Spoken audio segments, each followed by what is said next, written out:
හරි අයිබෝන් පුතේ අපි අද කතා කරන්න හදන්නේ 2019 පේපර් එකේ පාස් පේපර් එකේ ආපු ඔටෝමොබයිල් ප්‍රශ්නේ. හරි. ඒතකොට පුතේ 9 වෙනි ප්‍රශ්නේ විදිහට තමයි මේක ඇවිල්ලා තියෙන්නේ 2019. right? හරි. අපි කෙලින්ම ප්‍රශ්නේ සාකච්ඡා කරන්න ගමු. බලන්න මොකද්ද කියන්නේ කියලා.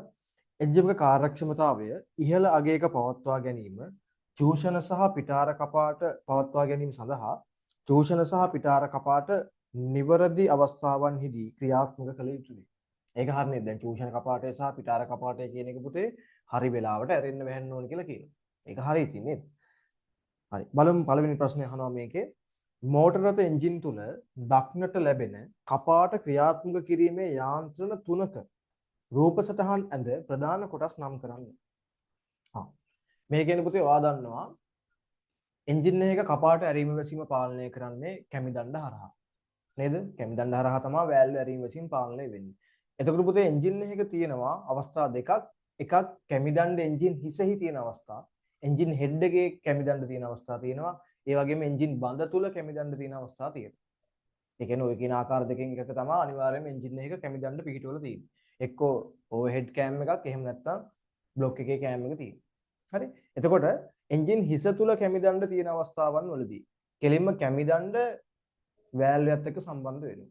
එන්ජින් බඳ තුල කැමි දණ්ඩ තියෙනකොට කැමි දණ්ඩ ඉඳන් උඩට තල්ලු දණ්ඩක් ආධාරයෙන් සලඟිල්ලක් ක්‍රියාත්මක කරවලා තමයි වෑල්ව් ඇරීම වශයෙන් වෙන්නේ. එතකොට ආකාර දෙකයි. එන්ජින් හිසේ තියෙනවා, එන්ජින් බඳේ තියෙනවා. එතකොට එන්ජින් හිස තුල තියෙන එක පුතේ සාමාන්‍යයෙන් අපිට කතා කරන්න පුළුවන්. ඒ කියන්නේ එකිනෙකට වෙනස් ආකාර තුනක් විතර තියෙනවා. එන්ජින් හෙඩ් එකේ තියෙද්දි එන්ජින් බ්ලොක් එකේ තියෙනකොට කැමි දණ්ඩ එතන එක ආකාරයයි. ඔන්නෝම ආකාර හතරක් විතර අපි පොදුවේ ඉගෙන ගන්නවා. එතකොට ඒකෙන් තුනක් මෙතන ඇඳනම් හරි.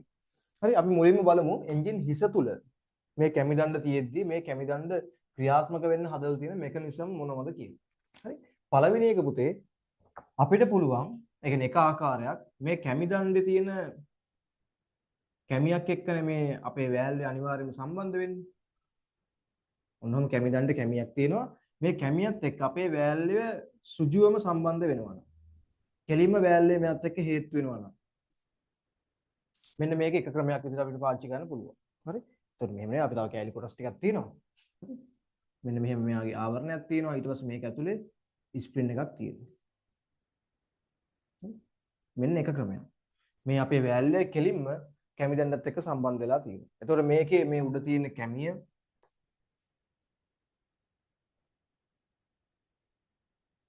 ඊට පස්සේ මුතේ මේ තියෙන්නේ කපාට දුන්න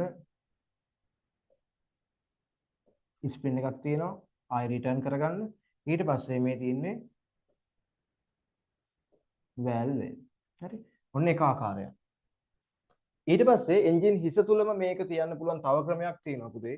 ඒ තමයි අපි මේ කැමිය පැත්තකින් සම්බන්ධ කරලා මම මෙන්න මෙහෙම හයි කරන්න. කැමි දණ්ඩ පුතේ වෙනම තැනක තියෙන්නේ. හරිද? මේ කැමි දණ්ඩ ගෑවෙන්න හදලා තියෙනවා. අපි කියන එයාට සලඟිල්ලක් කියලා. හරි සලඟිල්ලක්. මෙන්න මෙහෙම සලඟිල්ලක්. මෙන්න මේ කැමිය එතකොට වදින්නේ මේ තියෙන සලඟිල්ලේ. හරි සලඟිල්ලමත් තමයි මේ කැමිය වදින්නේ. ඊට පස්සේ මේ සලඟිල්ල හරහා පුතේ අපේ වෑල්වේ ක්‍රියාත්මක කරවන්න සකස් කරන්න පුළුවන්. ඔන්න දෙවෙනි ආකාරය. මෙතනත් මෙයත් එක්ක ස්පින් එකක් සෙට් වෙනවා. ඔන්න දෙවෙනි ආකාරය.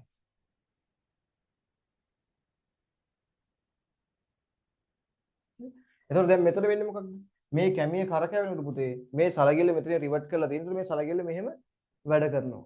එතකොට මේකත් එන්ජින් හිස තුලම තමයි කැමි දණ්ඩ තියෙන්නේ. මෙයත් එන්ජින් හිස තුලම තමයි. හරි. එතකොට මෙයාගෙත් මේ තියෙන කැමිය මේක ඔන්න මේක ඇඳනම් ඔයා මේක නම් කරන පුතේ සලගිල්ල රොක එකක් කියලා කියනවා. එතකොට මේ වගේ රොකර්ස් තියෙන රොක බාර් එකක් තියෙනවා. අපි කියන එක රොක ආම් එක කියලා.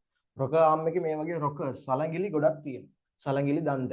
හරි. එතකොට කැමි දණ්ඩ වෙනම තියෙනවා. කැමි දණ්ඩ සලගිලි දණ්ඩ හා සම්බන්ධ වෙලා ඒක හරහා තමයි මේකේ වෑල්වේට මේ තියෙන බලය සම්ප්‍රේෂණය කරන්නේ ඇරීම වැසීම සඳහා. හරි. ඔන්න දෙවෙනි ආකාරය. ඉතින් මේක කැමි. ඊට පස්සේ පුතේ තව ක්‍රමයක් තියෙනවා. ඒකේ මේ අපේ කැමිය මෙහෙම අරගෙන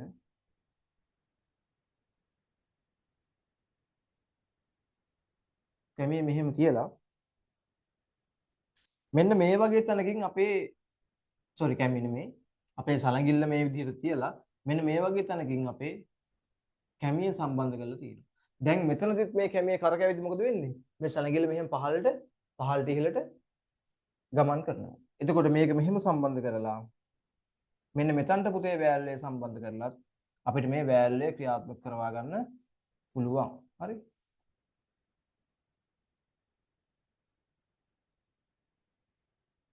right. ඔන්න ඊගාව තමයි. ඒතර මේ තුනම පුතේ මම කතා කළේ එන්ජින් හිස හෙඩ් එකේ තමයි මේ කැමි දණ්ඩ පිහිටවල තියෙන්නේ. අපි එන්ජින් බඳ තුල කැමි දණ්ඩ පිහිටුවොත් පුතේ කැමි දණ්ඩ තියෙන මෙන්න මේ වගේ පල්ලෙහා තැනක හරිද? කැමි දණ්ඩ තියෙන මෙහෙම පහළ. ඒතර මේ පහළ තියෙන කැමි දණ්ඩ සම්බන්ධ වෙනවා. අපි කියන මෙන්න මෙතනට බකට් ටැපට්ටුව කියලා. මෙහෙම පොඩි බකට් එකක්. හරි. ඊට පස්සේ මේක හරහා එනවා පුතේ මෙහෙම තල්ලු දණ්ඩක්. හරි. මේ තල්ලු දණ්ඩ සම්බන්ධ වෙනවා අපේ තියෙන සලංගිල්ලත් එක්ක.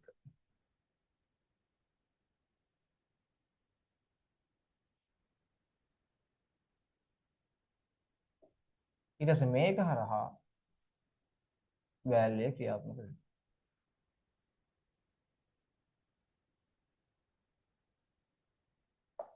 ඔන්න පුතේ තව ක්‍රමයක්. එතකොට මෙයාගෙත් අපිට පුළුවන් කොටස් ටික නම් කරන්න. මෙයා ඇවිල්ලා සලංගිල්ල රොක එක මේටි වෑල්වය මේක තව අලුත් කොටස් ටිකක් තියෙනවා පුතේ. මෙයාට කියන තල්ලු දණ්ඩ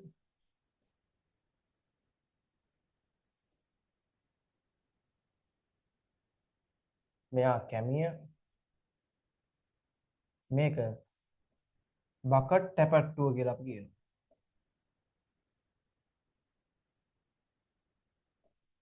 බකට් ටැපට්ටුව. හරි. ඔන්න ඔහොම පුතේ ආකාර හතරක් අපි ප්‍රධාන වශයෙන් කතා කරනවා. මේව තමයි ගොඩාක් වෙලාවට එන්ජින් වල තියෙන්නේ. මේ ක්‍රම තුනම පුතේ එන්ජින් හිස මත තමයි කැමි දණ්ඩ පිහිටවල තියෙන්නේ. මේ තියෙන එන්ජින් බඳ තුල මේ කැමි දණ්ඩ පල්ලෙහා තිබුණොත් එහෙම තල්ලු දණ්ඩක් ආධාරයෙන් ඉහළට ඒ තල්ලුව ගෙනල්ලා එතනින් තමයි සලංගිල්ලක් ක්‍රියාත්මක කරන්නේ. ඒක ඔන්න ඔහොම පුතේ ආකාර හතරක් තියෙනවා. ඉතින් ඔයා මේකෙදි මෙන්න මේ යාන්ත්‍රණ තුනක් අඳින්න තියෙන්නේ. මේ හතරෙන් කැමති තුනක් ඔයාලට මේකට උත්තරේ විදිහට අඳින්න පුළුවන්. හරි? රයිට්. පොඩි නෝට් එකක් දාගෙන පුතේ ක්‍රම හතරක් තියෙන ඔක්කොම.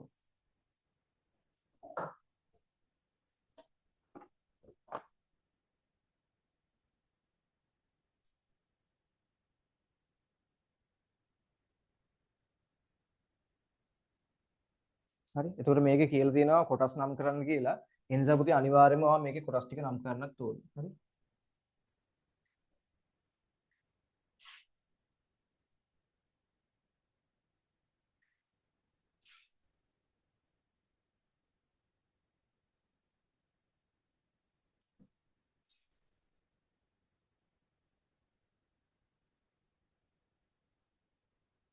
එන්න ක්‍රම හතර.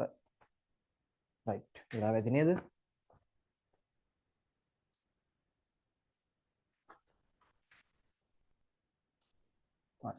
මම එනවා පුතේ මේකේ දෙවෙනි ප්‍රශ්නෙට.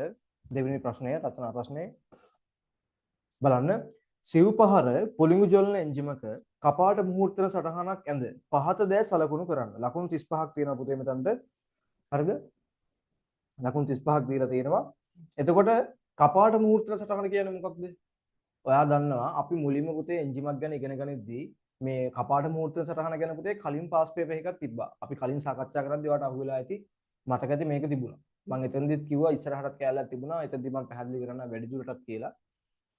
එතකොට කපාට මුහුර්තන සටහන කියලා කියන්නේ පුතේ අපි සාමාන්‍යයෙන් මුලින්ම සිව්පහර චක්‍රය කියන එක ඉගෙන ගනිද්දී අපි කතා කරනවා චූෂණ පහරදී චූෂණ වෑල්ලේ විවෘත වෙනවා පිටාර වෑල්ලේ වැහෙනවා. ඊට පස්සේ සම්පීඩනය සහ බල කියන අවස්ථා දෙකේදී වෑල්ල දෙකම වැහිලා. ඊට පස්සේ කියනවා පිටාර පහරදී පිටාර වෑල්ලේ විවෘත වෙනවා චූෂණ වෑල්ලේ වැහිලා තියෙනවා. ඒතර මූලිකවම අර මූලික સિદ્ધාන්තය ඔහොමනේ පුතේ අපි ඉගෙන ගන්නේ. හැබැයි පස්සේ ඔයා ටිකක් ඔටෝමොබයිල් ඉගෙන ගත්තට පස්සේ ඔයාට උගන්වනවා ඇත්තටම එන්ජින් එකක අපි අර මුලින් කියපු විදිහට නෙමෙයි වෑල්ව ඇරීම වැසීම වෙන්නේ. ප්‍රායෝගික එන්ජින් එකක් ගත්තයන් පස්සේ ඇත්තම එන්ජින් එකක චූෂණ පහරදී චූෂණ වෑල්ලේ විතරක් ඇරෙනවා පිටාර වෑල්ලේ සම්පූර්ණයෙන්ම වැහිලා තියෙනවා කියන කතාව වැරදි. පිටාර පහරදී පිටාර වෑල්ලේ විතරයි ඇරෙන්නේ කියන කතාව වැරදි. අන්න එහෙම යම් විදිහක අර මුලින්ම අර මූලිකව ඉගෙනගත්තු දේ වෙනස් වෙනවා ඇත්ත එන්ජින් එකකදී අන්න ඒක ගැන පැහැදිලි කරන්න. අන්න එතනදී වැල්ව ඇරීම වැසීම කියන දේ හරියටම වෙන්නේ කොහොමද කියන එක පැහැදිලි කරන්න තමයි කපාට මුහූර්ත සටහන කියන එකක් අපි අඳින්නේ. පැහැදිලිද?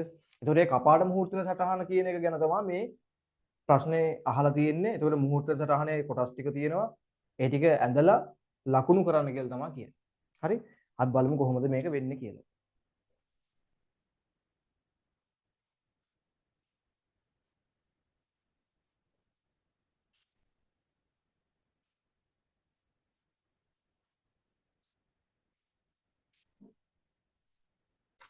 right. කපාට මුහූර්ත සටහන ගත්තම දැන් මේකේ මුලින්ම දාලා දෙන පුතේ TDC සහ BDC කියන මට්ටම් පෙන්වන්න කියලා. හරිද? මුලින්ම මෙන්න මෙහෙම ඉරක් ගහනවා. අපි මේක උඩින් දාන පුතේ TDC කියලා. මේ යට මට්ටමට අපි කියනවා BDC කියලා. හරි? top dead center bottom dead center. මේ දෙක වා දන්නවනේ. පිස්ටන් එකක් අපේ අර තියෙන දහන කුටීරය ඇතුලේ පිස්ටන් එකේ උඩ මුහුණට ගමන් ගන්නා උපරිම ඉහළ සීමාවට කියන පුතේ top dead center කියලා. පිස්ටන් එක පහළට ගමන් කරද්දී යන පහළම සීමාවට අපි කියනවා bottom dead center කියලා. ඒතර මෙන්න මේ දෙක අතර තමයි අපි කියනවා පිස්ටන් එක එකපාරක් යනවා නම් අපි කියනවා පහරක් කියලානේ. එක පහරක් සම්පූර්ණ වෙනවා TDC වල ඉඳන් BDC වලට හෝ BDC වල ඉඳන් TDC දක්වා පිස්ටන් එක ගමන් කිරීමේදී. හරි. එතකොට මුලින්ම දැන් ඔන්න මම මෙහෙම දාගත්තා TDC සහ BDC කියන දෙක. මේක මෙහෙමයි. දැන් ඔන්න මුලින්ම චූෂණ පහර කියන එක ගත්තයින් පස්සේ පුතේ. හරිද? දැන් පළවෙනි පහරවා හිතන්න චූෂණ පහර පටන් ගන්නවා කියලා. එතකොට චූෂණ පහර පටන් ගනිද්දී පිස්ටන් එක මම මේ අඳින එකයි කියන එකයි කියන දෙකම හොඳට අහගෙන බලන්න. ඒක උඩට තේරෙයි. ඔයා මේක දන්නේම නැති ළමයෙක් වුණත් මෙතනින් අල්ලගන්න පුළුවන්. පැහැදිලිද? හරි. TDC වල ඉඳන් පුතේ මෙන්න මෙහෙම TDC වලින් පටන් අරගෙන TDC වලින් පටන් අරන් පුතේ මෙන්න මෙහෙම BDC දක්වා එකවරක් පිස්ටන් එක ගමන් කළාම අංශක 180ක් ගිහිල්ලානේ. හරිනේ ඔන්න 180ක් ගිහිල්ලා. ඒතකොට පුතේ එක පහරක් ඉවරයි චූෂණ පහර අවසන් වෙනවා. හරිද? එහෙමනම් TDC වල ඉඳන් BDC වලට මේ පිස්ටන් එක ගමන් කරද්දී TDC මට්ටමේදී නේද පුතේ චූෂණ වැල්ලේ ඇරෙන්න ඕනි. චූෂණ කපාටේ ඇරෙන්න ඕනි. TDC මට්ටමේ තමයි ඇරෙන්න ඕනි පොතේ හැටියට නම්. හැබැයි ප්‍රායෝගිකව ගත්තම චූෂණ පහර පටන් ගන්න කලින් පිස්ටන් එක TDC වලට එන්න කලින් පුතේ අපේ ඉන්ටේක් වැල් එක ඕපන් වෙනවා. හරිද? අපේ චූෂණ වැල් ඊට පොඩ්ඩකට කලින් ඕපන් වෙනවා. අන්න ඒ නිසා ඊට පොඩ්ඩකට කලින් මේක දාලා අපි පෙන්නනවා මෙන්න මෙතනින් ඉන්ටේක් වැල් ඕපන් එක. ඔන්න ඉන්ටේක් වැල් එක ඕපන් වෙනවා. ඊට පස්සේ පුතේ දැන් ඔන්න ඔහොම ගිහිල්ලා 180ක් ගිහින් ඉන්ටේක් වැල් එක මෙන්න මෙතනදී වැහෙන්න ඕනිනේ. හරිද? ඉන්ටේක් වැල් එක වැහෙන්න ඕනේ BDC මට්ටමේදීනේ. හැබැයි ඉන්ටේක් වැල් එක පුතේ ඇත්තටම වැහෙන්නේ BDC මට්ටමේදී නෙමෙයි. ඒක පහු කරලා තවත් චුට්ටක් ගිහිල්ලා. ඒ කියන්නේ චූෂණ පහර ඉවර වෙලා සම්පීර්ණ පහර පටන් අරගෙනත් යම් මොහොතක් යනකම් මේ ඉන්ටේක් වැල් එක ඇරිලා තියෙනවා. එහෙනම් ඔන්න ඉන්ටේක් වැල් එක වැහෙනවා පුතේ මෙන්න මෙතනදී. ඒකට මම දානවා ඉන්ටේක් වැල් ක්ලෝස්. එහෙනම් මේ චූෂණ පහරේ මම යන්නේ. හරිද? චූෂණ පහරේ මම යන්නේ. ඒතකොට චූෂණ පහර පටන් ගනිද්දී ඇරෙන්න ඕනේ ඊට පොඩ්ඩක් කලින් ඇරිලා. ඒ කියන්නේ පිටාර පහර අවසන් වෙනවත් එක්කම වගේ ඇරෙනවා. අවසන් වෙන කලින්. ඊට පස්සේ මේක මෙහෙම වැහෙන්න ඕනේ පුතේ සම්පීර්ණ පහර පටන් ගනිද්දී BDC වලට ආවට පස්සේ වැහෙන්න ඕනේ. මොකද ඊගාවට සම්පීර්ණ පහර පටන් ගන්න නිසා. හැබැයි මූ වැහෙන්නේ සම්පීර්ණ පහර පටන් අරන් ටිකක් දුර ගියාට පස්සේ. ඔන්න පළවෙනි කතන්දරය. හරිද? ඊට පස්සේ පුතේ දැන් ඔන්න මෙතනින් චූෂණ පහර කතාව ඉවරයි. ඊට පස්සේ ඔන්න මෙතනින් පටන් ගන්නවා සම්පීඩන පහර. හරිද? සම්පීඩන පහර කියන එක පුතේ අවුලක් නෑ සාමාන්‍ය විදිහටම යනවා. හරිද? ඒ නිසා මම ඒක අඳින්නේ නෑ. එතනදි වෙනසක් වෙන්නේ නෑ. ඊට පස්සේ බල පහරත් පුතේ ඔන්න පටන් ගන්නවා. ඔන්න ඊගාව රවුම. හරිද? බල පහරත් මෙහෙම එනවා. ඇවිල්ලා ඔන්න මෙතනින් ආයෙ පටන් ගන්නවනේ පුතේ පිටාර පහර. පිටාර පහර කියන එක මෙන්න මෙතනින් පටන් අරගෙන හරිද? පිටාර පහර මෙන්න මෙතනින් පටන් අරන් පුතේ මෙහෙම ගිහිල්ලා මෙන්න මෙතනින් ඉවර වෙන්න එපේ. පිටාර පහර පටන් ගන්න TDC වලින් පටන් අරන් BDC දක්වා ගිහින් ඉවර වෙනවා. එහෙනම් පිටාර වැල්ලේ ඇරෙන්න ඕනි පුතේ මෙන්න මෙතනදී නේද?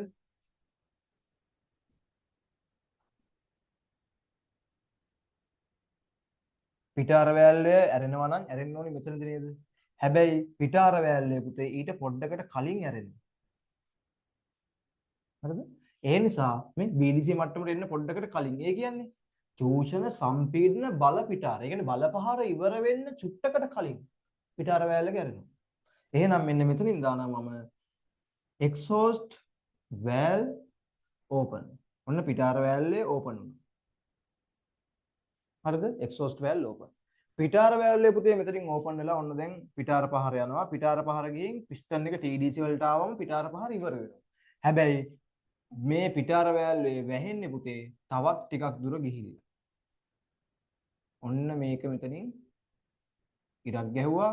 මෙන්න මෙතනින් තමයි පුතේ exhaust valve එක close වෙන්නේ. EVC exhaust valve close.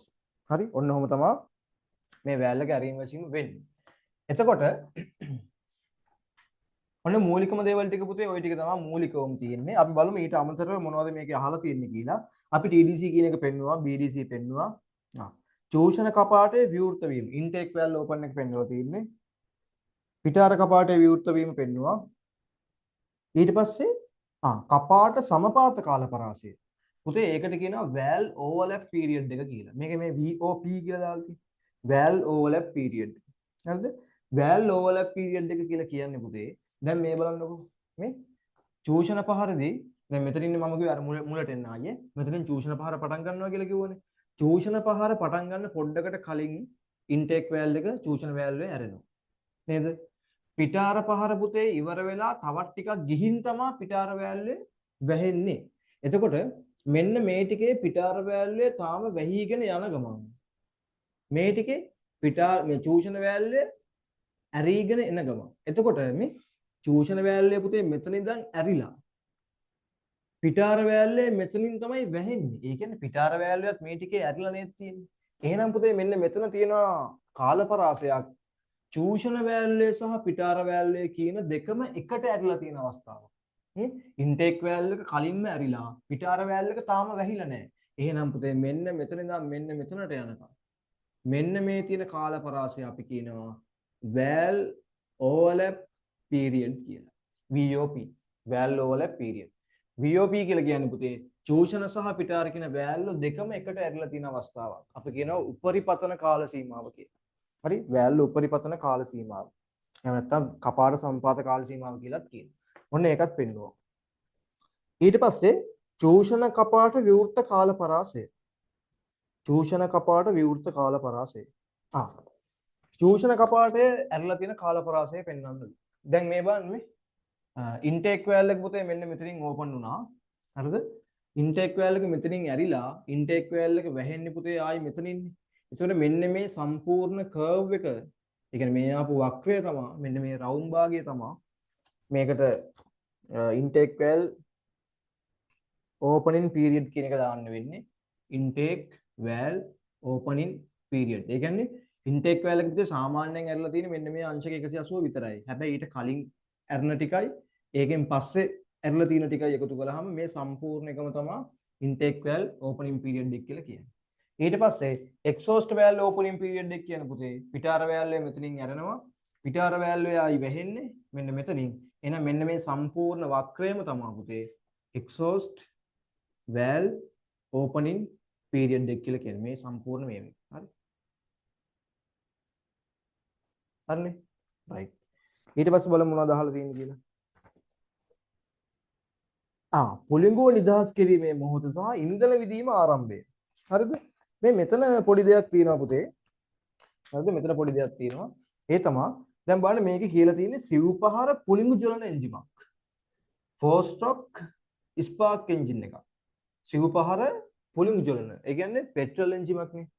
එතකොට පෙට්‍රල් එන්ජිම එක දැන් මෙතන බැලුවෙන් පස්සේ හරි පුලිංගුව නිදහස් කිරීම කියන එක නම් අවුලක් නෑ පුතේ. ඒ කියන්නේ දැන් අපි දන්නවා පෙට්‍රල් සහ වාතය කලවම් කරලා එවනවා. සම්පීර්ණ පහර අවසන් වෙන්න පොඩ්ඩකට කලින් සම්පීර්ණ පහර අවසන් වෙන්න පොඩ්ඩකට කලින් අපි පුලිංගු පේනුවෙන් පුලිංගුවක් ලබා දෙනවා. ඒතර අන්නේ අවස්ථාව තමයි පුලිංගුව නිදහස් කිරීමේ මොහොත කියලා කියන්නේ. හරි අපි ආවත් දාමුකෝ. එතකොට පුලිංගුව නිදහස් කිරීමේ මොහොත වැටෙන්නේ පුතේ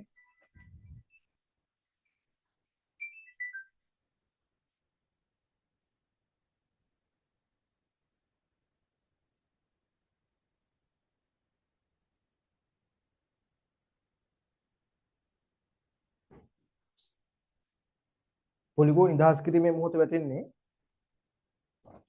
සම්පීර්ණ පහර අවසන් වෙන්න කලින් නේද? එහෙනම් ඔන්න දැන් මෙතනින් පටන් ගත්ත ඔන්න චූෂණ පහර මෙතනට ආවා. ඊට පස්සේ පුතේ මෙන්න මෙතනින් ඊගාව අංශක 180 සම්පීර්ණ පහර පටන් ගන්න. ඒතර සම්පීර්ණ පහර ඊට පස්සේ බල පහර ඊට පස්සේ මේක තමයි වෙන්නේ පිටාර පහර. එතකොට එහෙනම් චූෂණ ඊට පස්සේ මෙතනින් පටන් ගන්නවා සම්පීඩන. එහෙනම් පුතේ සම්පීර්ණ පහර මෙතනින් ඉඳන් මෙතනට යද්දි ඉවරයිනේ. එහෙනම් සම්පීර්ණ පහර ඉවර වෙන්න පොඩ්ඩකට කලින් මෙන්න මේ වගේ හරියදී අපි මෙයාගේ ස්පාක් එක රිලීස් කරනවා. හරි එහෙනම් පුතේ මේ සම්පීර්ණ පහර මෙන්න මේක ඉවර වෙන්න පොඩ්ඩකට කලින් මෙන්න මේ වගේ හරියකදී මෙන්න මේ වගේ තැනකදී මෙන්න මේ වගේ තැනකදී ස්පාක් එක රිලීස් කරනවා. හරි SR කියන්නේ ඔන්න මෙන්න මේ වගේ තැනකදී කියන්නේ සම්පීර්ණ පහර අවසන් වෙන්න ඔන්න මෙන්න කිට්ටුවටම ආවට පස්සේ අපි ස්පාක් එක රිලීස් කරනවා. ඒක ගැටලුවක් නැහැ. හැබැයි ඊට පස්සේ දීලා තියෙනවා ඉන්ධන විදීම ආරම්භය කියලා එකක්. පුතේ දැන් පෙට්‍රල් එන්ජින් එකක ඉන්ධන විදීම ආරම්භය කියලා ගත්තම මේක කෙනෙක්ට පැටලෙන්න පුළුවන්. මොකද දැන් අපි ඩීසල් වාහනයක් ගත්තොත් නම් ඩීසල් එන්ජින් එක අපි දන්නවා වාතය සම්පීඩනය කරලා තමයි ඩීසල් විදින්නේ. හරිද? එතකොට එයාගේ සම්පීඩන ජොලනයක් වෙන්නේ ඩීසල් ලේවේ. එතකොට එයා සම්පීඩන ජොලන එන්ජිමක් නේ. එතකොට පෙට්‍රල් ලේවේදී පෙට්‍රල් විදීමක් වෙන්නේ නැහැනේ පුතේ සම්පීඩන පහර අවසානයේදී. දැන් මේක පෙට්‍රල් සිව් පහර එකක් නෙමෙයි දීලා තියෙන්නේ.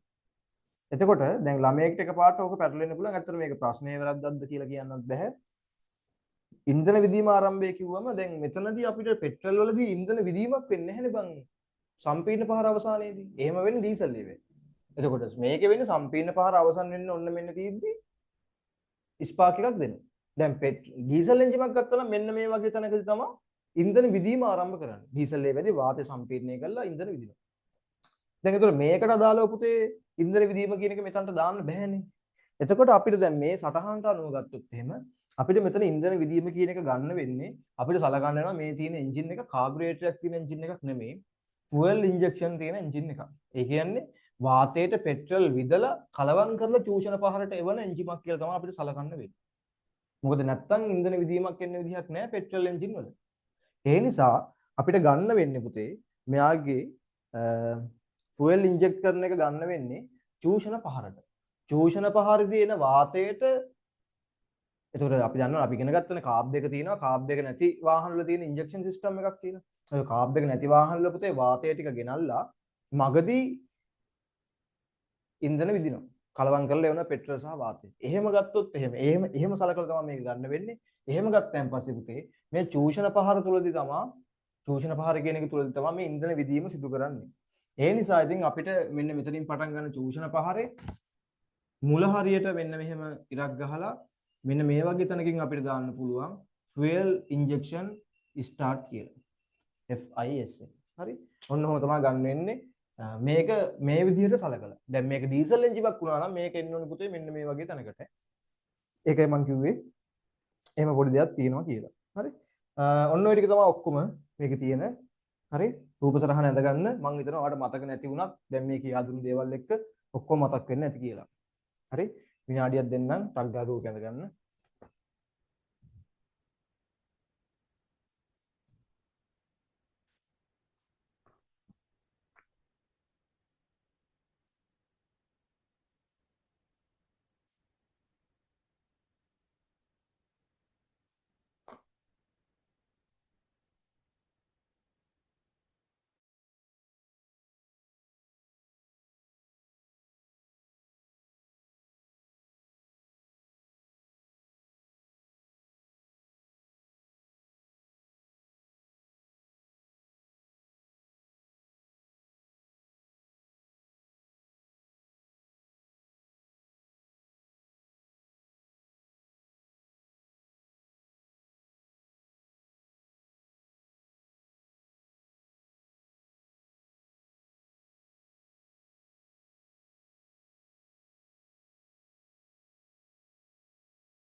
හරි. අපි යන් ඊගා ප්‍රශ්නෙට. හරි. අපි යන් ඊගා ප්‍රශ්නෙට. තුන්වෙනි කොටස පුතේ. ඒකේ තියෙන B කියලා දාලා B කොටස සිසිලකය සහ අන්තර් සිසිලකය මෝටර රථවල තාප හුවමාරු සඳහා වන උපාංග ලෙස භාවිතා වේ. විකිරකය කියන්නේ පුතේ මේ සිසිලන පද්ධතියේදී ඔයා දන්නවා අපි අර තාපය උරාගෙන එන ජලය ටික නැත්නම් අපේ සිසිලන කාරකය. ඒ තාපයේ බාහිර පරිසරයට මුදා හරින විකිරකය හරහානේ රේඩියේටර් කියන එක හරහා. ඊට පස්සේ අන්තර් සිසිලකය කියන එක ළඟ එන්නේ පුතේ මේ ටර්බෝ චාර්ජ් එකත් එක්ක. ටර්බෝ චාර්ජ් එකේදී අන්තර් සිසිලකය කියන එක සම්බන්ධ වෙනවා අපි කියන්නේ ටර්බෝ ඉන්ටර්කූලර් කියලා. ටර්බෝ චාර්ජරේදී අන්තර් සිසිලකයක් ඕන වෙන්නේ ටර්බෝ චාර්ජරේ අර පිටාර වායුවෙන් ක්‍රියාත්මක වෙනකොට පුතේ. ඒ පිටාර වායුවෙන් මෙහා ක්‍රියාත්මක වීමත් එක්ක ටර්බෝ චාර්ජරේ ගොඩක් රත් වෙනවා. එහෙම රත් වුණාන් පස්සේ එහා පැත්තේ තියෙන වාතයේ ඝනත්වය අඩු වෙනවා. එතකොට මේ වාතයේ ඝනත්වය අඩු වීමත් එක්ක එයාගේ දහන කාර්යක්ෂමතාවය හරියට වෙන්නේ නැති නිසා අපි එයාව ඉන්ටර්කූලර් කියන අන්තර් සිසිලකය හරහා යවලා ඒ වායුවේ උෂ්ණත්වය අඩු කරගන්නවා. එතකොට අන්තර් සිසිලකය හරහා යන්නේ වාතයේ උෂ්ණත්වය අඩු කරනවා. රේඩියේටරේ හරහා යන්නේ පුතේ සිසිලන කාරකය කියන්නේ ද්‍රවයක්. එයාගේ තාපය අඩු කරනවා. ඔන්න ඔක තමයි ඔය දෙන්න කරන්නේ. බලමු මොනවද අහන්න කියලා. පළවෙනි කොටස මෝටර් වාහනයක යොදා ඇති එක්තරා විකිරකයක රේඩියේටරයක සිසිලන කාරකය තුලින් වායු බුබුලු පිටවන බවත් සිසිලන කාරකයේ උෂ්ණත්වය අසාමාන්‍ය ලෙස ඉහළ නැග ඇති බවත් නිරීක්ෂණය කරන ලදී.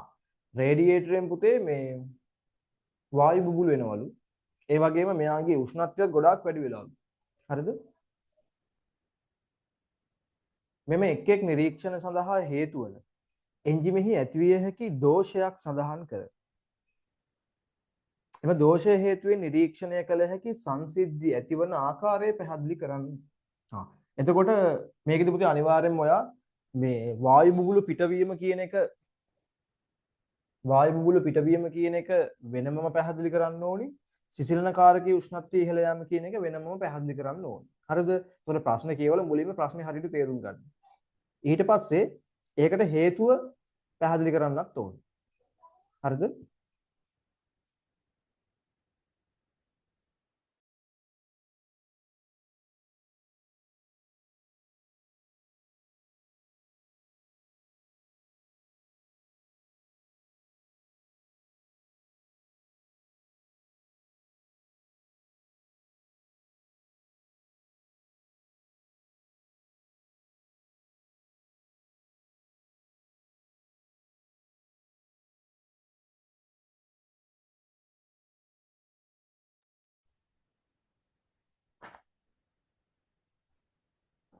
හරි. එතකොට මෙන්න මේ කියන සිද්ධීන් දෙකටම පුතේ වෙන වෙනම ඔයා දෝෂය සහ ඒකට හේතුවක් පැහැදිලි කරන්න ඕනේ.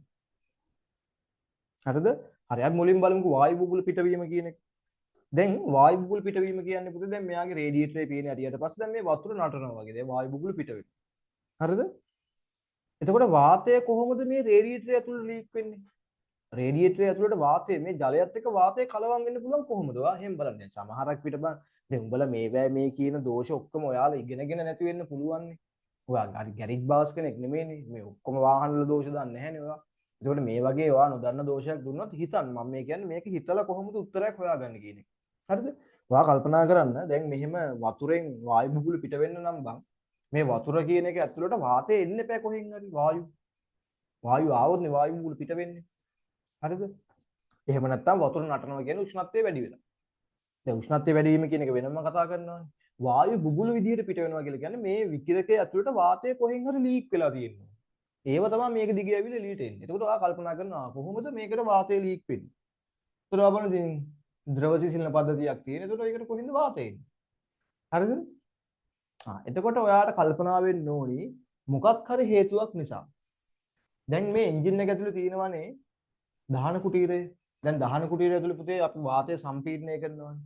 අන්නේ වාතය සම්පීඩනය කරද්දි කොහෙන් හරි වායුවක් ඒ සම්පීඩිත වාතය වතුරත් එක්ක කලවම් වෙනවා. ඒ සම්පීඩිත වාතය ටික මේ සිසිලන පද්ධතියේ තියෙන වාතු ඒ කියන්නේ ජලයත් එක්ක මේ වාතය ටික කලවම් වුණොත් අන්න එතනින් වායු බුබුලු වෙන්න පුළුවන්. ඊට පස්සේ ඔයා බලන්න එහෙම කොහොමද දැන් මේ සම්පීඩනයන් මේ දහන කුටියට ඇතුළේ තියෙන සම්පීඩනය කොහොමද මේ සිසිලන පද්ධතියට කාන්දු වෙන්නේ? එහෙම වෙන්න පුළුවන් කොහොමද දෝෂ? එහෙම කරද්දී ඔහම ඔයා කල්පනා කරනවා ඔයාට මතක් වෙන්න ඕනි මේ සම්පීඩන කාන්දු වුණාම තමයි මෙහෙම වාතය එකතු වෙන්නේ. එහෙනම් සම්පීඩන කාන්දු වෙන්න පුළුවන් පුතේ. අපි දන්නවා ගෑස් කට් එක. ගෑස් කට් එකේ මොකක් හරි අවුලක් ගියොත් අපි දන්නවා හෙඩ් එකයි බ්ලොක් එකයි අතරට දාලා දෙනවා ගෑස් කට් එකක්. ඒතකොට ওই ගෑස් කට් එක හරහා තමයි ජල මාර්ග, තෙල් මාර්ග ඒ කියන දේවල් සම්බන්ධ වෙලා තියෙන්නේ. එතකොට මෙන්න මේ ගෑස් කට් එක පුතේ දහන කුටීරයත් එක්ක සම්බන්ධයි. එතකොට අන්න එතනින් ගෑස් කට් එක හරහා වාතය කාන්දු වුණොත් අන්නේ වාතය ජලයට කලවම් වෙනවා. එහෙම කලවම් වුණොත් පුතේ ඔන්න අපේ තියෙන මේ සම්පීඩිත වාතය කලවම් වීම හරහා ජල කුහර අර කියන ජල බුබුලු ඇති වෙන්න පුළුවන්. ඊට අමතරව ඉතින් මොකක් හරි වෙලා මේකේ තියෙන වෝටර් සීල් හරිද? දැන් අපේ සිසිලන පද්ධතියේ තියෙන ජල මුද්‍රා. ඔය තියෙන ජල මුද්‍රා මොනවා හරි හේතුවක් නිසා ඩැමේජ් වුණොත් අර පොම්පේ වැඩ කරනකොට එයා වාතය ඇදලා ගන්නවා මේ ජලයත් එක්ක. එතකොට ජල බුබුලු ඇති වෙන්න පුළුවන්. ඊට අමතරව ඔයාගේ මේ එන්ජින් බ්ලොක් එකේ කොහේ හරි පුපුරනවා.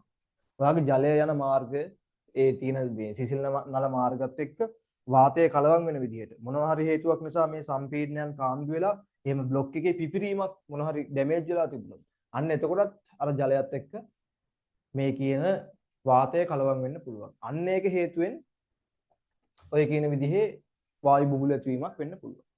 එතකොට ඔන්න ඒ කියන කතන්දර ටික පුතේ පැහැදිලිව කියන්න ඕන. ඔය එකක්. අපි ඒක මුලින් ලියාගෙන ඉමු. මෙහෙම දාන්න. පළවෙනි එක වායු බුබුලු පිටවීම කියලා දාන්න. වායු බුබුලු පිටවීම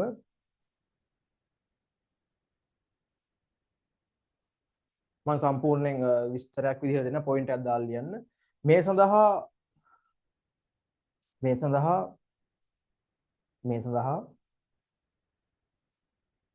එන්ජින් ගෑස් කට් වල දෝෂ කමා සිලින්ඩර හිසෙහි ඇතිවන පිපිරු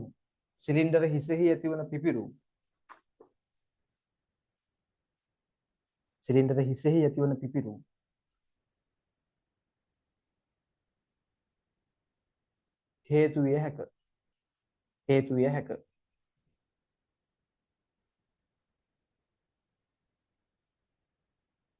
මෙවැනි දෝෂ හේතුවෙන්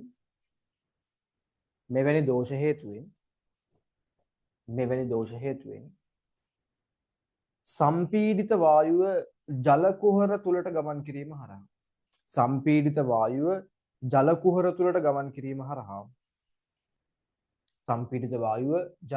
තුලට ගමන් කිරීම හරහා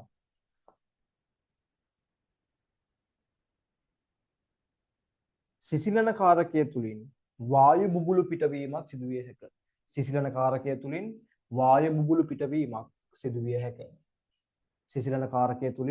වායු බුබුලු පිටවීමක් සිදුවිය හැක.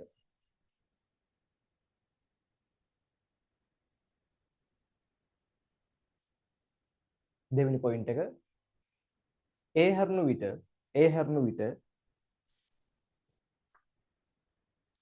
විට සිසිලන පද්ධතියේ ඇති ජල මුද්‍රා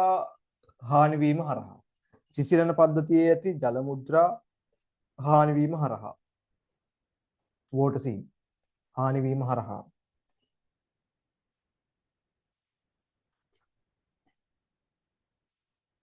මෙම ජල කුහර තුලට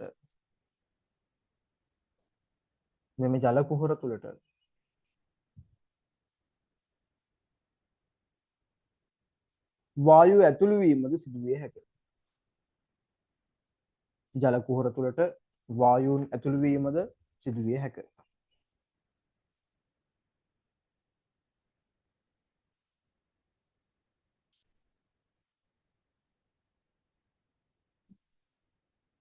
එහෙම ලිව්වනම් ඇති. හරි. ඒතර උතන තියෙන පුතේ හේතු තුනක් විතර නේද? ගෑස් කට් වල දෝෂ වෙන්න පුළුවන්. එතකොට සම්පීඩන වායුව කාන්දු වෙනවා. එහෙම නැත්නම් එන්ජින් බ්ලොක් එක පුපුරලා. හරි. එහෙම නැත්නම් ඒකේ තියෙන වෝටර් සීල් ගිහින් අර පොම්පේ ක්‍රියාකාරීත්වයත් එක්ක බාහිරින් වාතය ඇදලා ගන්නවා. ඊට අමතරව ඉතින් සම්පීඩන කාන්දු වෙන්නත් පුළුවන් යම් විදිහකින්. මොකද වෝටර් සීල් සම්බන්ධ වෙනවා. ඒවත් එක්ක ඔය වගේ ටිකක් තමයි ඔයගොල්ලෝ කියන්න පුළුවන්. හරි. ඒතර ඒකේ පැහැදිලිව කියන්න ඕනි දෝෂය සහ එහෙම වෙන්න හේතුව. හරි. දැන් දෙවෙනි එක පුතේ සිසිලන කාරකයේ උෂ්ණත්වය ඉහළ යෑම. දැන් මේකට නම් ඉතින් හේතු කිහිපයක්ම අපිට කියන්න පුළුවන්. හරිද? ඒ කියන්නේ මේ රේඩියේටරය ඇතුලේ තියෙන අපි ජලය කියලා ගමුකෝ සිසිලන කාරකය. ඒතර මේ ජලයේ උෂ්ණත්වය ඉහළ යන්න බලපාන්න පුළුවන් හේතු. මොනවද? පුතේ මේකේ තියෙන ෆෑන් එක වැඩ කරන්නේ නැතුව ගියොත්. අපේ තියෙන සිසිල්න පංකාව වැඩ කරන්නේ නැතුව ගියොත්. අර විකිරකය හරහා වාතය ඇදිලා ඉන්නේ නැහැ. එතකොට පුතේ අනිවාර්යයෙන්ම උෂ්ණත්වය ඉහළ යනවා. ඊට පස්සේ අපිට කියන්න පුළුවන් අපේ එන්ජින් එක ඇතුලේ තියෙනවා තාපපාලක වෑල්වුව. තාපපාලක වෑල්වුවේ හරියට ක්‍රියාත්මක වෙන්නේ නැත්තම්. එහෙම වුණොත් එහෙම තාපපාලක වෑල්වුවේ එන්ජින් එක තුල විතරයි මේ සිසිල්න කාරකයේ සංසරණය වෙන්න දෙන්නේ. එතකොටත් මේකේ උෂ්ණත්වය ගොඩාක් වැඩි වෙනවා. ඊට පස්සේ තව කියන්න පුළුවන් අපේ පීඩන පීන හරියට වැඩ කරන්නේ නැත්තම්. ඒතකොට පීඩන පීන හරියට වැඩ කළේ නැත්තම් ඒත් මේකේ උෂ්ණත්වය ඉහළ යන්න පුළුවන්. හරි. ඊට පස්සේ පුතේ මේ විකිරකයේ අවහිර වෙලා නම්. හරි. ජල පොම්පේ ක්‍රියාත්මක වෙන්නේ නැත්තම් ඔය මොනවාම හරි හේතුවක් නිසා ඔය කියන ගොඩක් දේවල් තියෙනවා. ඉතින් ඔය වගේ හේතුන් නිසා මේ ජලය හරියට සංසරණය වුණේ නැත්තම් මේ පද්ධතිය තුල අනිවාර්යයෙන්ම උෂ්ණත්වය ඉහළ යamak වෙනවා. හරි. එතකොට දැන් අපිට මේකට නම් දෝෂ කිහිපයක්ම කියන්න පුළුවන්. හරිද? දැන් අර කලින් කිව්වා වගේම ගෑස් කට් එකේ දෝෂ ගන්නත් පුළුවන් මෙතනට. මොකද දැන් ගෑස් කට් එකේ දෝෂයක් නිසා පුතේ අර සම්පීර්ණ වායුව කාන්දුනොත් සම්පීර්ණ වායුව උෂ්ණත්වයෙන් වැඩි වායුවක්නේ. එතකොට ඌ ගිහිල්ලා වතුරත් එක්ක කලවම් වුණාම වතුරේ උෂ්ණත්වය වැඩි වෙනවා. හරි. ගෑස් කට් එකේ දෝෂ සහ එන්ජින් එකේ පිපුරුම් කියන එකත් ඉතින් ගන්න පුළුවන්. එන්ජින් එකේ පිපුරුම හරහත් වෙන්නේ ඒකමනේ. එතකොටත් පුතේ සම්පීර්ණ වායුව කාන්දු වෙනවා. සම්පීර්ණ වායුව රත් වෙලා තියෙන්නේ. ඒ නිසා වතුර ටික රත් වෙනවා. ඒක ඉතින් අරකටත් ගන්න පුළුවන්. ඒ හැරුණාම අපිට කියන්න පුළුවන් සිසිල්න පංකාව ක්‍රියා විරහිත වීම. ඊට පස්සේ ජල පොම්පේ ක්‍රියා විරහිත වීම. තාපපාලක වෑල්වුවේ ක්‍රියා විරහිත වීම. හරි. විකිරකයේ අවහිර වීම. අන්න ඒ වගේ හේතුන් ටිකක් ගන්නත් පුළුවන්. අපි ඒකේ කිහිපයක් ලියාගමු. දාන්න පළවෙනි එක සිසිලන පංකාව ක්‍රියා විරහිත වීම. සිසිලන පංකාව ක්‍රියා විරහිත වීම. සිසිලන පංකාව ක්‍රියා විරහිත වීම. ඒක ඉස්සරහින් ඉරි කැලක් ගහලා ලියන්න. ඒකෙන් වෙන දේ විකිරකය හරහා ගලා යාම නිසියාකාරව සිදු නොවන නිසා විකිරකය හරහා වාතය ගලා යෑම විකිරකය හරහා වාතය ගලා යෑම විකිරකය හරහා වාතය ගලා යෑම නිසියාකාරයෙන් සිදු නොවන නිසා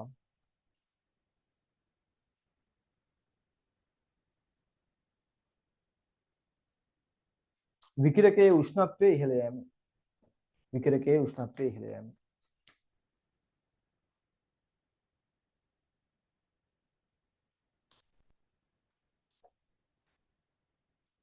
දෙවෙනි එක ලියන්න පුතේ දෙක ජල පොම්පයේ ක්‍රියා විරහිත වීම දෙවෙනි දෝෂය ජල පොම්පයේ ක්‍රියා විරහිත වීම එතකොටත් මේ ජලය ටික සංසරණය වෙන්නේ නැහැ එතකොට එකතැන වතුර තියෙනකොට එන්ජින් එකේ තාපය උරාගෙන මේවා ගොඩාක් රත් වෙනවා හරි දෙවෙනි එක ජල පොම්පයේ ක්‍රියා විරහිත වීම ඒකේ ඉස්සරහින් ඉරි කැලක් ගහලා ලියන්න සිසිලන කාරකයේ එන්ජිම තුල සංසරණය නොවීම හේතුවෙන් සිසිලන කාරකයේ එන්ජිම තුල සංසරණය නොවීම හේතුවෙන් සිසිලන කාරකයේ එන්ජිම තුල සංසරණය නොවීම හේතුවෙන්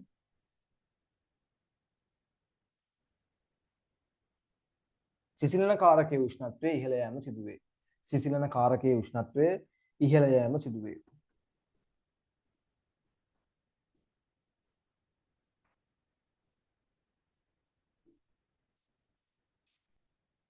එතකොට ඊගාව එක දාන්න විකිරකය අවහිර වීම.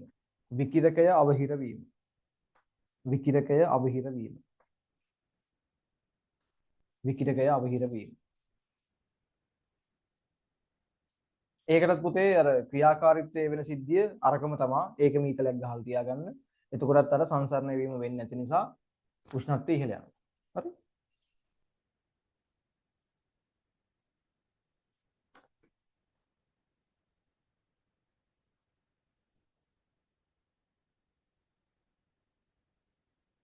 අපි අර ගෑස් කට් දෝෂවල තියෙන පුතේ ලියාගන්න ඊගාව එක ගෑස් කටේ දෝෂ.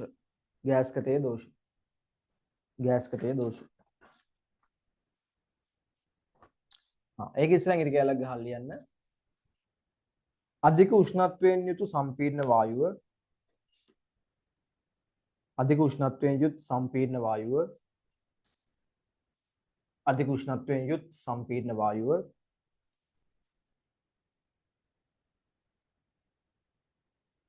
ජල කුහර තුලට ගමන් කිරීම නිසා ජල එහෙම නැත්නම් ද්‍රව කිව්වත් කමන්නේ ජල කුහර තුලට ගමන් කිරීම නිසා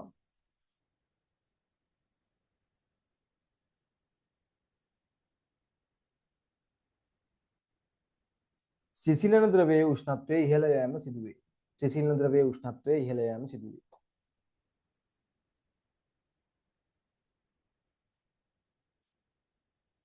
හරි. තව එකක් ලියා ගන්න ඕන නම් තව එකක් තාපපාලක වෑල්ලේ ක්‍රියා විරහිත වීම. තාපපාලක වෑල්ලේ ක්‍රියා විරහිත වීම. තර්මෝස්ටැට් වෑල්ලේ. තාපපාලක වෑල්ලේ ක්‍රියා විරහිත වීම.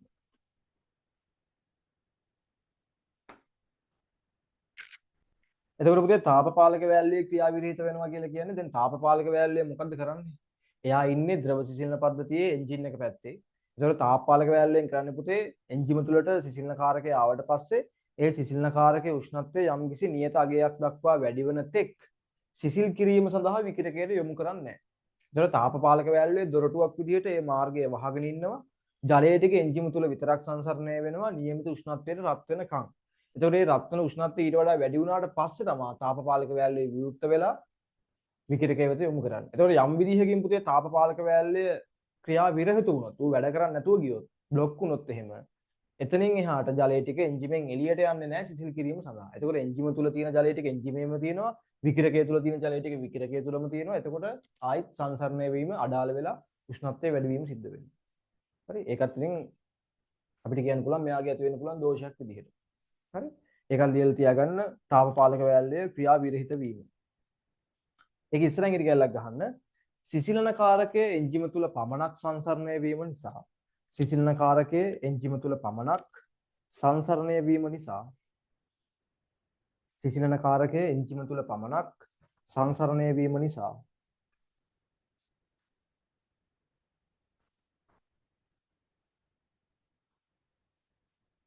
සිසිලන කාරකයේ උෂ්ණත්වය ඉහළ යයි. සිසිලන කාරකයේ උෂ්ණත්වය ඉහළ යයි. සිසිලන කාරකයේ උෂ්ණත්වය ඉහළ යයි.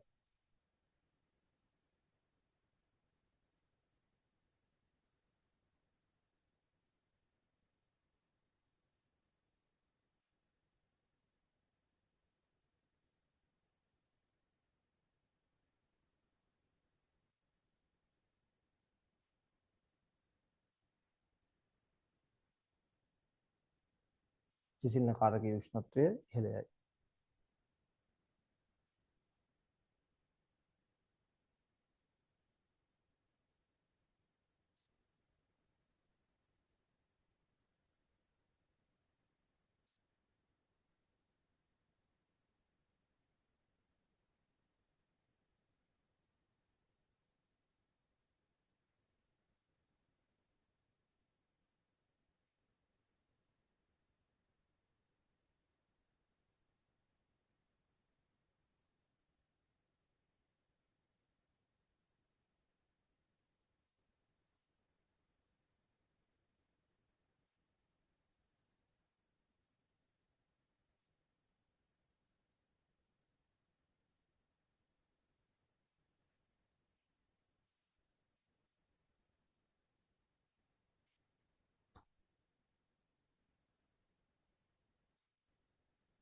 හරි. අපි යම් පුතේ ඊගාව කොටසට B කියන එකේ දෙවෙනි කොටස බලන්න මොකක්ද තියෙන්නේ කියලා. මෝටර රථවල බොහෝ විට බමන සම්පීඩකයේ සමග දැන් ඉවලි පුතේ අර ටර්බෝ චාර්ජ් මේ මං ඉවලි කිව්වේ අර මේ අන්තර් සිසිලකයේ කියන එක ටර්බෝ චාර්ජරයට ගන්නවා කියලා. ඒතකොට අතන අන්තර් සිසිලකයේ සහ විකිරකයේ කියන දෙක දාලා තියෙන පුතේ ඒ දෙකෙන් තමයි ප්‍රශ්නය හැදිලා තියෙන්නේ. ඒක තමයි උඩින් වාක්‍යයක් දෙන්නේ. ඒතකොට ওই වාක්‍ය පවා ඔයා කියවන්න. හරිද? ඒ වාක්‍ය කියවද්දී ඔයාලට යම් දෙයක් මතක් වෙනවා. මේ දෙක මෙහෙමයි කියලා. ඒතකොට ඒක උපකාරී වෙනවා උත්තර ලියන්න. හරිද? බමන සම්පීඩකයේ සමග අන්තර් සිසිලකයේ භාවිතා කෙරේ. ටර්බෝ චාර්ජරත් එක්ක පුතේ අනිවාර්යයෙන්ම ඉන්ටර්කූලර් එකක් පාවිච්චි කරනවා. ඒකනේ ඔය වාහන වල ගහන්නේ බා. ටර්බෝ ඉන්ටර්කූලර් කියලා. බස් වල එහෙම ගහලා තියෙනවා. ඒතර ඔය දෙක එකට අනිවාර්යයෙන්ම ටර්බෝ එකක් තියෙනවා ඉන්ටර්කූලර් එකකුත් තියෙනවා. හරි? අනිවාර්යයෙන්ම තියෙනවා. අන්තර් සිසිලකයක් අවශ්‍ය වන්නේ ඇයිදයි? තාක්ෂණික හේතු දක්වමු. ටෙක්නිකලි. දැන් ගොඩාක් වෙලාවට ඔයා දකින්න නැති ඔටෝමොබයිල් ප්‍රශ්න වලදී පුතේ හැමදෙස්සම තාක්ෂණික හේතු කියන්නේ කියන. ඒ කියන්නේ නිකන් අර උඩින් කියලා වැඩක් නැහැ. ඒ කියන්නේ අර මෙහෙම නිකන් වාතයේ ගොඩක් ගියොත් හොඳයි. වාතයේ වැඩිපුර තිබුණොත් හොඳට පත්තු වෙනවා. එහෙම වැඩක් නැහැ. ටෙක්නිකලි හරියටම කියන්න ඕනේ. හරි? මොකක්ද විද්‍යාත්මකව? එහෙම නැත්නම් විද්‍යාත්මක හේතු එහෙම නැත්නම් තාක්ෂණික හේතු. කොහොම තමයි අහන්නේ. තාක්ෂණික හේතු දක්වමින් පහදා අන්තර් සිසිලකයේ එන්ජිමේ ක්‍රියාකාරීත්වයට බලපාන අයුරු පැහැදිලි කරන්න.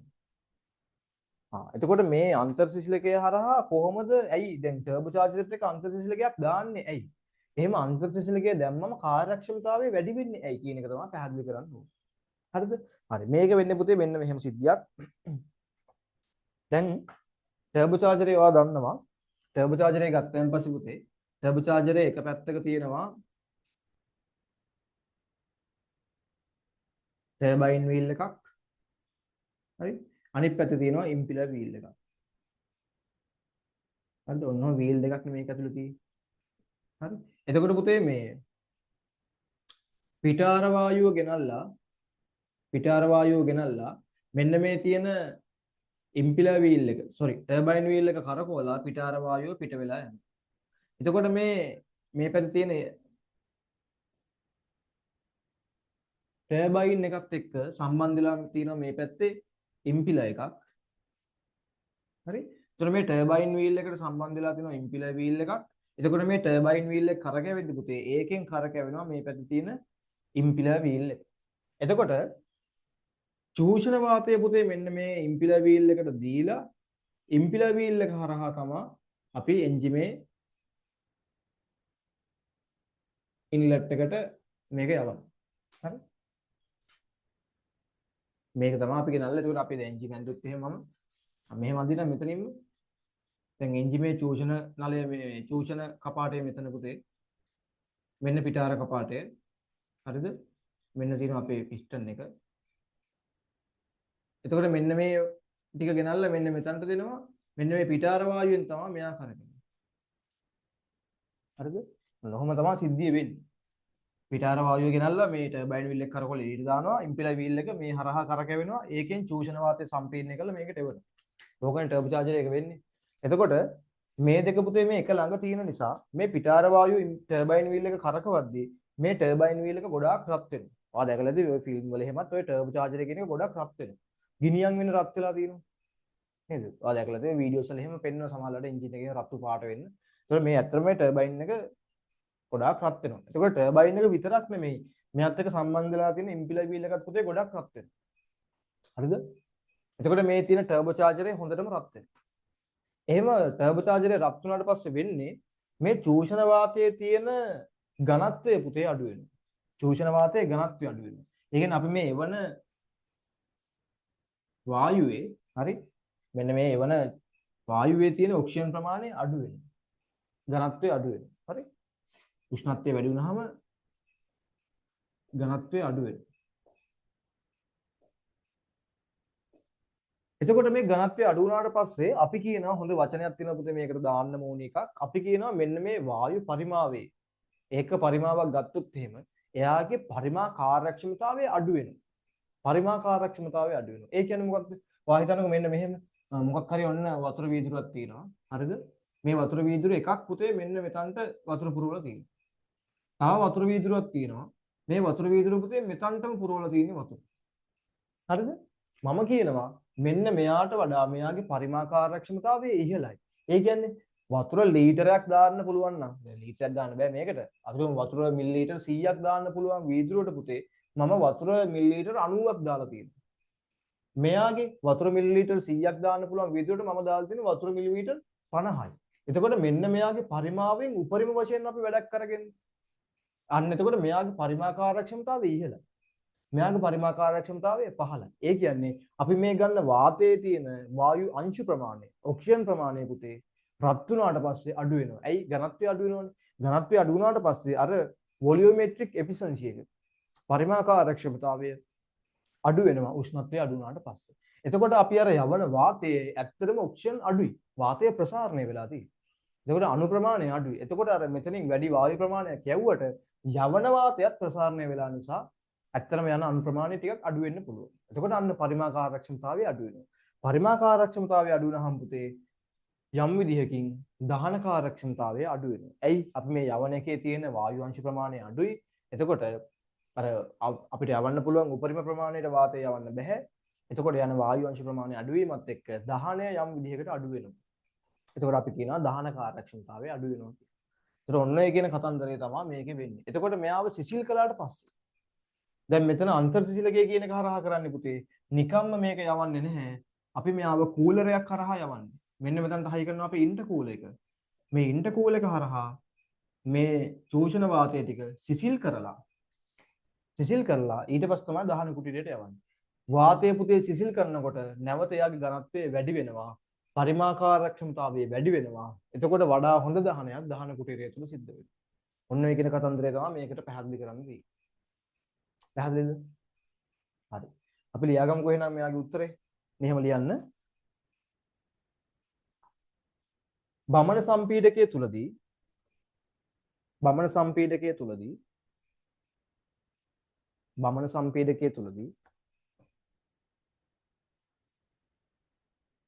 වාතයේ උෂ්ණත්වය වැඩි වෙන නිසා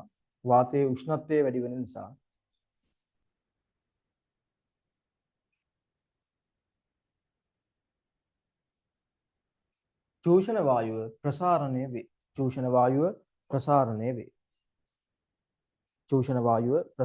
වේ.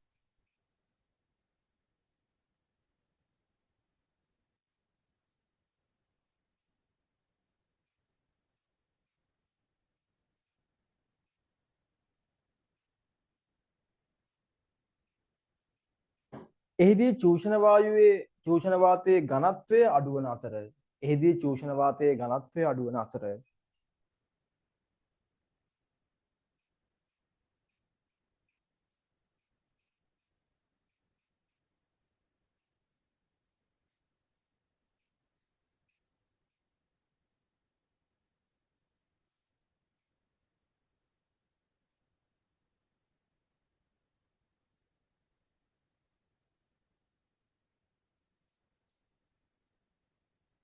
ඒ හේතුවෙන්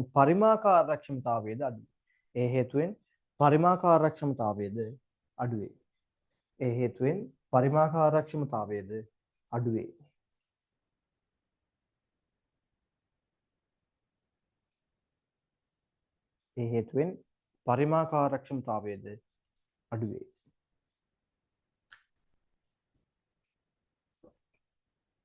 හරි ඊට පස්සේ පුතේ රූලක් කරලා පොයින්ට් එකක් දාලා ලියන්න. ඔන්න දැන් අන්තර්සිලකයෙන් කරන වැඩි. අන්තර්සිලකයේ හරහා මෙම චූෂණ වායුව යැවීමෙන්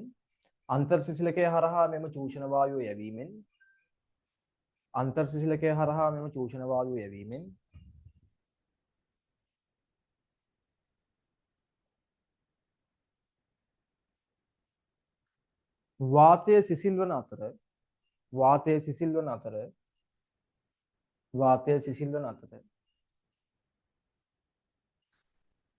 එහිදී ප්‍රසාරණය වූ වායුව නැවත සංකෝචනය වේ.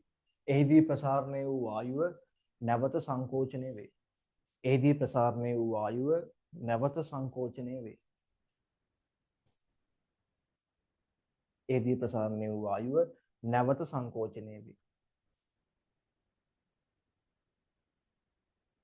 එවිට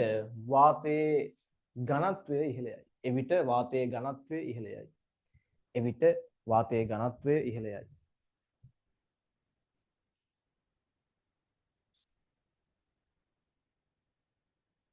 ඒ අනුව එන්ජිමේ පරිමාකාරක්ෂමතාවය වැඩි වන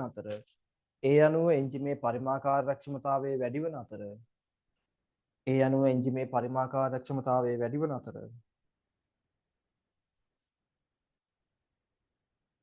වැඩි ඉන්ධන ප්‍රමාණයක් සපයා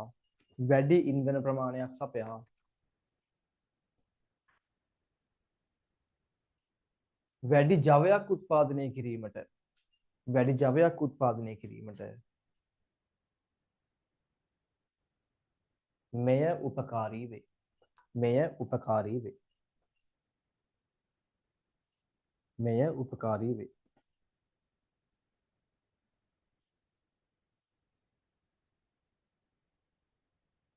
මෙය උපකාරී වේ.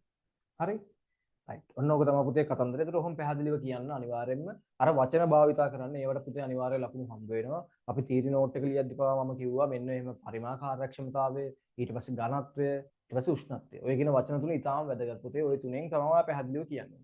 ඒතර ඔය විදිහට කිව්වම ඒකෙන් ඔයාලට උපරිම ලකුණක් හම්බ වෙනවා. හරිද? එහෙම නැතුව නිකන් අර පිටින් කියන්න එපා. උෂ්ණත්වය වැඩි වෙනවා. එතකොට කාර්යක්ෂමතාවය අඩුයි. ඒ නිසා උෂ්ණත්වය අඩු කරලා දුන්නම කාර්යක්ෂමතාවය වැඩි. එහෙම කිව්වම අර තාක්ෂණික හේතු, විද්‍යාත්මක හේතු ඒව නැහැ පුතේ. ඒ තාක්ෂණික කරුණු විද්‍යාත්මක කරුණු කිව්වම මේක ටෙක්නිකලි ඇත්තටම මොකක්ද වෙන්නේ? උෂ්ණත්වය වැඩි වෙනවා. උෂ්ණත්වය වැඩි වුණාම ඝනත්වය අඩු වෙනවා. එතකොට පරිමාකාරක්ෂමතාවය අඩු වෙනවා. අන්න එතකොට ජවය අඩු වෙනවා. අන්න එහෙම කියන්නේ. හරි? මෙතන වලට පැහැදිලි ඇති කියලා. හරි. අපි යමු පුතේ මේකේ අවසාන කොටස C කොටසට. C කොටස පුතේ මේකේ දාලා තියෙන්නේ මේ වායු සම්ප්‍රේෂණ පද්ධතියක් සම්බන්ධයෙන්. එතකොට මීට කලින් පාස් පේපර්ස් වලදී තනිකරම පුතේ ඔටෝමොබයිල් ප්‍රශ්නේ ඔටෝමොබයිල් විතරමයි තිබුණේ. 2019 ප්‍රශ්නේ පස්සේ සිලබස් එකත් පොඩ්ඩක් වෙනස් වුණානේ. ඊට පස්සේ පුතේ මේකේ ඔටෝමොබයිල් එක්ක තරල යන්ත්‍ර විද්‍යාව කියන කොටසෙන් ප්‍රශ්නයක් එනවා. තරල යන්ත්‍ර කියන කොටසෙන් එතනින් එහාට හැමදාම ප්‍රශ්නයක් ආවා. හරි 19න් පස්සේ. එතකොට ඔන්න දැන් මේකට මූලාරම්භයක් විදිහට ඔන්න තරල කියන එකෙන් පොඩි කොටසක් දාලා තියෙනවා වායු සම්පීඩන පද්ධතියක්. හරි ලකුණු 20ක් තියෙනවා පුතේ එතන. 25ක් නේද? 25ක් තියෙනවා. හරි අපි බලමු මොකක්ද තියෙන්නේ කියලා. සම්පීඩිත වාතය විවිධ කාර්යයන් සඳහා භාවිතා කරයි. රූපයේ දක්වා ඇති කැටි සටහන මගින් සම්පීඩිත වායු සම්ප්‍රේෂණ පද්ධතියක කොටසක් දැක්වෙන අතර එහි අඩංගු උපකරණ ABCD සහ E ලෙස නම් කර ඇත. A සිට E දක්වා ඇති මෙම එක් එක් උපකරණය අදාළ ස්ථානයේ පිහිටුවීමේ අවශ්‍යතාවය තාක්ෂණික හේතු දක්වමින් පැහැදිලි කරන්න. අන්න එතනත් අර වචනේ තියෙනවා තාක්ෂණික හේතු. හරි අපි බලමු මොකක්ද කියලා. මේ තියෙන පුතේ වායු සම්පීඩකයක්. හරිද? වායු සම්පීඩක පද්ධතියක්. ඒතර මුලින්ම වායු සම්පීඩකයේ තියෙනවා. කම්ප්‍රෙෂර් එකක් තියෙනවා පුතේ. හරි? රූප සටහන බලන්න. වාගාව තියෙන්න ඕනේ පේපරේ. ඊට පස්සේ සිසිලකය කියලා එකක් තියෙනවා. කූලරයක්. ඊට පස්සේ වෙන්කුරුව සෙපරේටර්. හරි? සෙපරේටර්. B කියන එක සෙපරේටර්. ඊට පස්සේ තියෙනවා පුතේ ආදායක ටැංකිය. ඊට පස්සේ රිලීෆ් වැල් එකක් තියෙනවා. ඊට පස්සේ පීඩන පාලක කපාටයක්. ප්‍රෙෂර් කන්ට්‍රෝල් වැල් එකක් තියෙනවා. එතකොට මේක ඔයා හිතන්නකෝ අපි නිකන් අර වාහන පේන්ට් කරන්න පාවිච්චි කරන්නේ කම්ප්‍රෙෂර් එකක්. වාහන පේන්ට් කරන දනවා දැකලා තියෙනවද? කම්ප්‍රෙෂර් කරන්ට් එක ගහුවද දැන් හුලං ගහන තැන්වල. හරි ටයර් හවුස් වල එහෙමත් තියෙන්නේ. මේ මැෂින් එක ටිකක් වෙලා වැඩ කරලා ඩුගු ඩුගු ගාලා වැඩ කරලා නවතිනවා. ඊට පස්සේ ආව ලෝඩ් කරගෙන ඉන්නේ. ඊට පස්සේ ඒකෙන් අපිට වැඩක් ගන්න පුළුවන්. අන්න ඒ වගේ පද්ධතියක් තමයි මේ තියෙන්නේ. හරි අපි මුලින්ම බලමු සිසිලකය කියන එක. පුතේ සිසිලකය කියන එක අපිට ඕනි වෙන්නේ ඇයි? දැන් වායු සම්පීඩකය හරහා වාතය සම්පීඩනය කරනකොට වාතයේ උෂ්ණත්වය පුතේ වැඩි වෙනවා. වාතයේ උෂ්ණත්වය වැඩි වෙච්ච ගමන් මේ මෙතන වෙච්ච දේම තමයි. වාතයේ උෂ්ණත්වය වැඩි වුණාම පුතේ එයාගේ ඝනත්වය අඩු වෙනවා.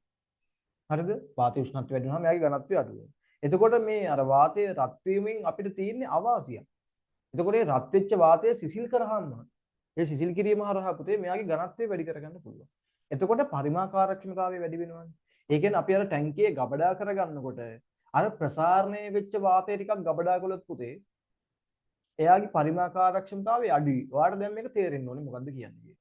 එතකොට අර වාතයේ ටිකේ උෂ්ණත්වය අඩු කරලා ඒ වාතය නැවත සංකෝචනය කළ ටැංකියට ගබඩා කළාම වැඩි වාතය ප්‍රමාණයක් ගබඩා කරගන්න පුළුවන්.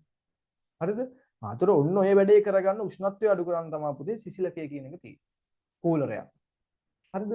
ඊට පස්සේ වෙන්කුරුව කියලා කියන්නේ සෙපරේටර් එක. ඇත්තටම මේක වෝටර් සෙපරේටර් කියලාත් කියනවා. හරි? වෝටර් සෙපරේටර් කියලාත් කියනවා. මෙතනින් ඇත්තටම කරන්නේ පුතේ දැන් අර වාතය සම්පීඩනය කළානේ දැන් ගේන්නේ. ඒ සම්පීඩනය කරලා එන වාතයේ උෂ්ණත්වය අඩු වෙනකොට අපි දන්නවා පුතේ දැන් ද්‍රවයක් රත් වෙනකොට ද්‍රව වාෂ්ප බවට පත් වෙනවා වගේම පුතේ වාෂ්පයක් සිසිල් කරද්දී වාෂ්පයේ ඝනීභවණය වෙනකොට නැවත ජල වාෂ්ප හැදෙනවා. හරි? ද්‍රවය උෂ්ණත්වය වැඩි කරද්දී වායුවක් බවට පත් වෙනවා වගේම වායුවේ උෂ්ණත්වය අඩු කරද්දී පුතේ නැවත එයා ද්‍රව තත්වයට පත් වෙනවා. එතකොට මෙන්න මේක ඇතුළේදී හැදෙන්න පුළුවන් ජල වාෂ්ප. අන්නේ හැදෙන ජල වාෂ්ප ටික ඉවත් කරගන්න. මේ වායුවේ දැන් ජල වාෂ්ප යන්න බැහැනේ මේ වායු පද්ධතියක්නේ. ඔයගේ වතුර ගියොත් අවුල්නේ. ඒතර මේ උෂ්ණත්වය වැඩි කරලා ආය අඩු කරනකොට ඇති වෙන ජල වාෂ්ප ප්‍රමාණය ඉවත් කරගන්න. වතුර ටික පෙරලා ඉවත් කරන්න තමයි පුතේ වෙන්කුරුව. එහෙම නැත්නම් සෙපරේටර් කියන එක පාවිච්චි කරන්නේ. ඊට පස්සේ D C වලට D මම ඊට පස්සේ දෙන්නම් D වලට D එකෙන් පස්සේ අරකට යමු. එතකොට ඊට පස්සේ D වලට ආවයන් පස්සේ පුතේ දැන් මේකෙදි මේ ඔයා දන්නවා අනිවාර්යයෙන්ම දැන් කම්ප්‍රෙෂර් එකක් තිබ්බට අපි ඒ කම්ප්‍රෙෂර් එක හරහා ටැංක් එකක් ස්ටෝර් කරනවා. ටැංක් එකක සම්පීඩිත වාතය ගබඩා කරනවා. ඒ ටැංකිය පුතේ සම්පූර්ණයෙන්ම සම්පීඩිත වාතයෙන් ගබඩා වුණාට පස්සේ තමයි අර කම්ප්‍රෙෂර් එක ඕෆ් වෙන්නේ. ඒකනේ ටිකක් වෙලා ඩිගු ඩිගු ඩිගු ඩිගු ගාලා ඔක වැඩ කරලා එකපාරට ටික් ටික් ගාලා නවතිලා යනවා. ඒතර එහෙම නැවතිලා යන්නේ අර සම්පූර්ණයෙන්ම ලෝඩ් වුණාට පස්සේ. එතකොට අනිවාර්යයෙන්ම අපි අර සම්පීඩිත වාතය භාවිතා කරද්දී එක දිගට සම්පීඩනය කර කර එවන එක මෝටරේට හොඳ නෑනේ, සම්පීඩකයට හොඳ නෑනේ. ඒ නිසා අපි කරන්නේ සම්පීඩකය හරහා වාතය සම්පීඩනය කරලා ටැංකිය එක ගබඩා කරලා තියාගන්නවා. ඒ ටැංකියේ ගබඩා කරපු වාතය ටික තමයි අපි පාවිච්චි කරන්නේ. ඒතකොට නැවත අර ටැංකියේ මේ පීඩනය අඩු වෙනකොට, ප්‍රෙෂර් එක අඩු වෙද්දී එතකොට ආයෙ ඔන්න කම්ප්‍රෙසර් එක ඔන් වෙලා ආයෙ වැඩ කරනවා. එතකොට පුතේ එහෙනම් මෙහෙම වෙනම ටැංකියක් තියෙන්නේ. අර අපි සම්පීඩිත වාතය භාවිතා කරනකොට මේක ටික ටික ඉවර වෙනවනේ. එහෙම ඉවර වෙද්දි දිගටම සම්පීඩකයේ ක්‍රියාත්මක වීම වළක්ව ගන්න. සම්පීඩිත වායුව ගබඩා කරලා තියාගන්න තමයි ඔය කියන ආදායක ටැංකිය, රිසීවර් ටැංකියක් පාවිච්චි කරන්නේ. හරිද? රයිට්. ඊට පස්සේ අපි බලමු ඊට පස්සේ C කියන එක. මෙතන උඩ දාලා තියෙනවා පුතේ මිදුම් කපාටය. හරිද? මිදුම් කපාටය. රිලීෆ් වැල් එකක්. ඔය රිලීෆ් වැල් එකක් කරහා කරන්නේ පුතේ යම් විදිහකින් මේ ආදායක ටැංකියේ පීඩනය වැඩි වුණොත්. හරිද? මොකක් හරි හේතුවක් නිසා මේ ආදායක ටැංකියේ පීඩනය ඕනට වඩා වැඩි වුණොත් මේ ටැංකිය පුපුරන්න පුළුවන්. එහෙම යම් විදිහකින් පීඩනය ඕනට වඩා වැඩි වුණොත් පුතේ ඒ වැඩි පීඩනය මුදා හරින්න තමා මිදුම් කපාටය දාන්නේ. රිලීෆ් වැල් එක දාන්නේ. ඊට පස්සේ පල්ලෙහා තියෙනවා පීඩන පාලක කපාටය. පීඩන පාලක කපාටය කියලා කියන්නේ අපි දැන් මේ කම්ප්‍රෙසර් එක හරහා පුතේ එක එක දේවල් පාවිච්චි කරනවනේ එක එක ඒ කියන්නේ මොන හරි උපකරණ භාවිතා කරනවනේ දැන් ටයර් එකේ හුලං ගහන්න පාවිච්චි කරනවා වෙන්න පුළුවන් වෙන මොන හරි දෙයකට පාවිච්චි කරනවා වෙන්න පුළුවන්. එතකොට අපි දැන් අර එළියට ගන්න වායු ධාරාවේ පීඩනය අපි කියන්නේ එයා ප්‍රෙෂර් එක ඒ එයා ප්‍රෙෂර් එක ඕන විදිහට අඩු වැඩි කරගන්න. වැඩි එයා ප්‍රෙෂර් එකක් ඕනද අඩු එයා ප්‍රෙෂර් එකක් ඕනි. අන්නේ පීඩනය අවශ්‍ය විදිහට පාලනය කරගන්න තමයි පුතේ පීඩන පාලක කපාටයක් දාන්න. ප්‍රෙෂර් කන්ට්‍රෝල් වැල්ව් එකක් දාන්න. ඔන්න ඔය ටික තමයි මේකේ මේ අහලා තියෙන්නේ. හරිද? පැහැදිලිද? හරි. අපි ලියමු දාන්න පළවෙනි එක සිසිලකය පුතේ සිසිලකය කියලා දාලා ලියන්න ඉස්සරහෙන්. සිසිලකය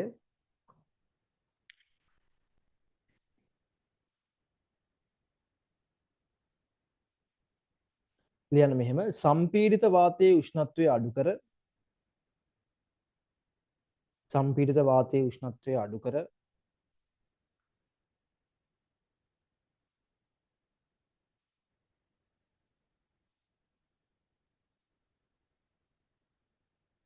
වැඩි වායු ප්‍රමාණයක් ගබඩා කර ගැනීම සඳහා වැඩි වායු ප්‍රමාණයක් ගබඩා කර ගැනීම සඳහා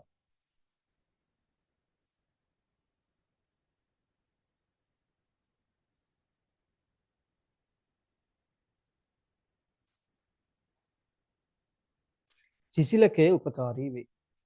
සිසිලකය උපකාරී වේ.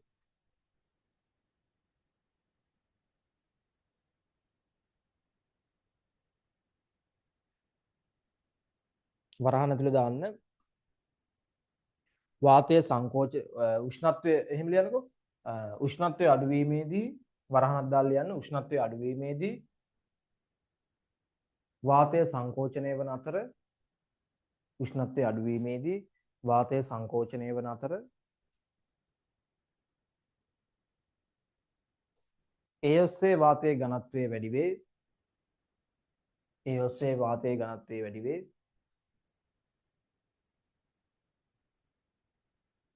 ඒ අනුව වැඩි වායු ප්‍රමාණයක් ගබඩා කරගත හැකි වේ.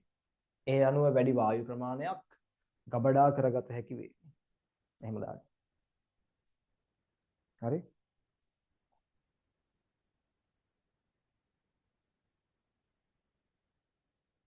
ඒ අනුව වැඩි වාතයේ ප්‍රමාණයක් ගබඩා කරගත හැකි වේ.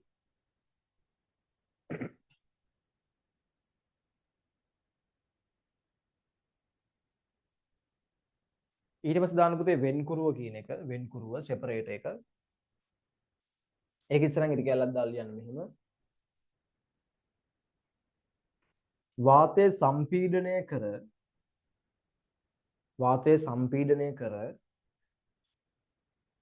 වාතය සම්පීඩනය කර සිසිලකය හරහා සිසිල් කිරීමේදී සිසිලකය හරහා සිසිල් කිරීමේදී වාතය සම්පීඩනය කර සිසිලකය හරහා සිසිල් කිරීමේදී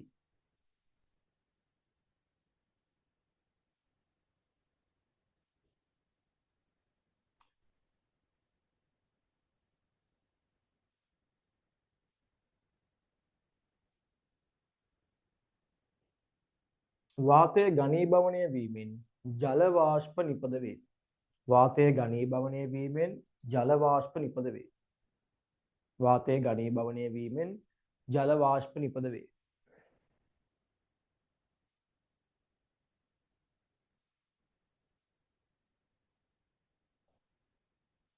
මෙම ජල වාෂ්ප පද්ධතියෙන් ඉවත් කිරීම සඳහා මෙම ජල වාෂ්ප පද්ධතියෙන් ඉවත් කිරීම සඳහා මෙම ජල වාෂ්ප පද්ධතියෙන් ඉවත් කිරීම සඳහා මෙම ජල වාෂ්ප පද්ධතියෙන් ඉවත් කිරීම සඳහා වෙන්කුරුව භාවිතා කරයි. වෙන්කුරුව භාවිතා කරයි. වෙන්කුරුව භාවිතා කරයි.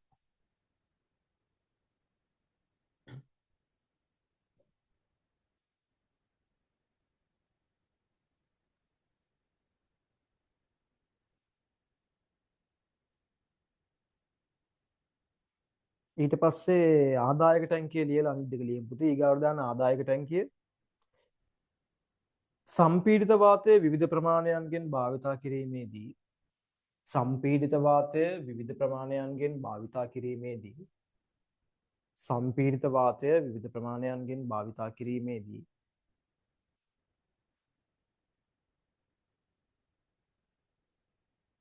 සම්පීඩිත වාතය විවිධ ප්‍රමාණයන්ගෙන් භාවිතා කිරීමේදී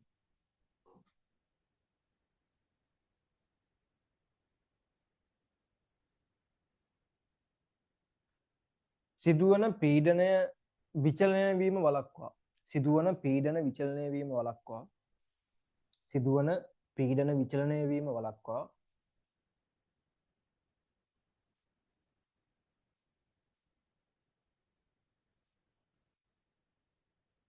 වැඩි වායු ප්‍රමාණයක් ගබඩා කර තබා ගැනීම සඳහා වැඩි වායු ප්‍රමාණයක් ගබඩා කර තබා ගැනීම සඳහා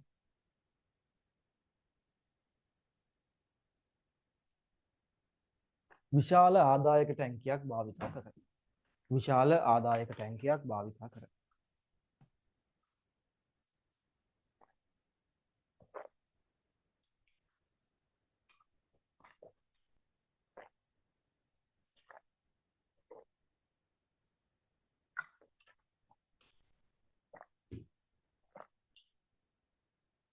විශාල ආදායක ටැංකියක් භාවිතා කරයි. හරි. ඊට පස්සේ දාන පුතේ මිදුම් කපාටය මිදවුම් කපාටය කියලා කියනවා. මිදුම් කපාටය කියලා කියනවා. රිලීෆ් වැල් එක මිදවුම් කපාටය. ඒක ඉස්සරහින් ඉර ගෑලක් ගහලා ලියන්න. යම්කිසි දෝෂයක් හේතුවෙන් යම්කිසි දෝෂයක් හේතුවෙන් යම්කිසි දෝෂයක් හේතුවෙන්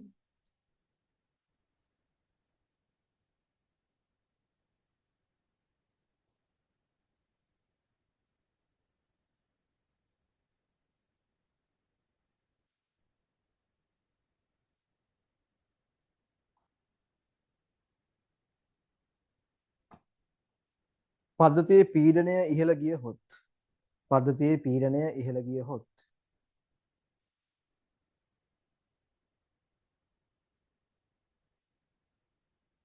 පද්ධතියේ පීඩනය ඉහළ ගියහොත්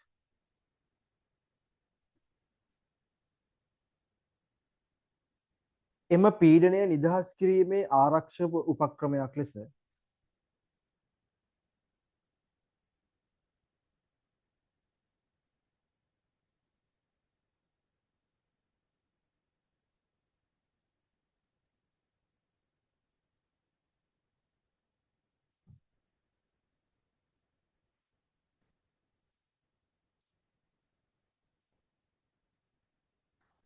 එම පීඩනය නිදහස් කිරීමේ උපක්‍රමයක් ලෙස මිදවුම් කපාටය යොදා ගනී. එම පීඩනය නිදහස් කිරීමේ ආරක්ෂක උපක්‍රමයක් ලෙස මිදවුම් කපාටය යොදා ගනී.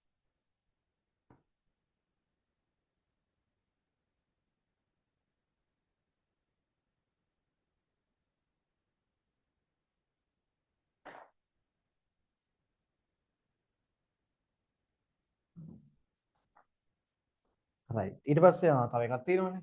ඊගාව එක දාන්න පුතේ අන්තිම එක පීඩන පාලක කපාටය.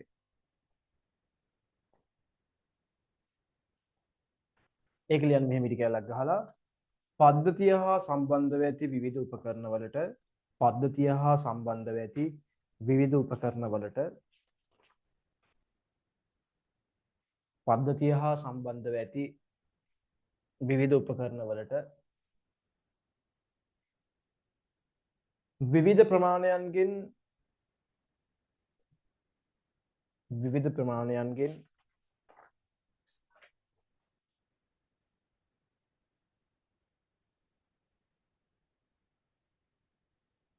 පීඩනය වෙනස් කර වාතය භාවිතා කිරීමට සිදුවන නිසා විවිධ ප්‍රමාණයන්ගෙන් පීඩනය වෙනස් කර වාතය භාවිතා කිරීමට සිදුවන නිසා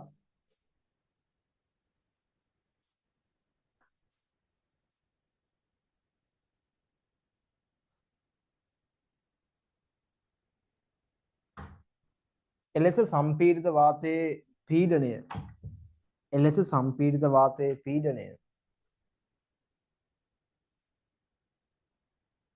අවශ්‍ය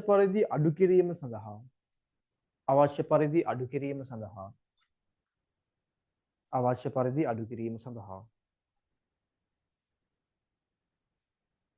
පීඩන පාලක කපාටය භාවිතා කරයි. පීඩන පාලක කපාටය භාවිතා කරයි.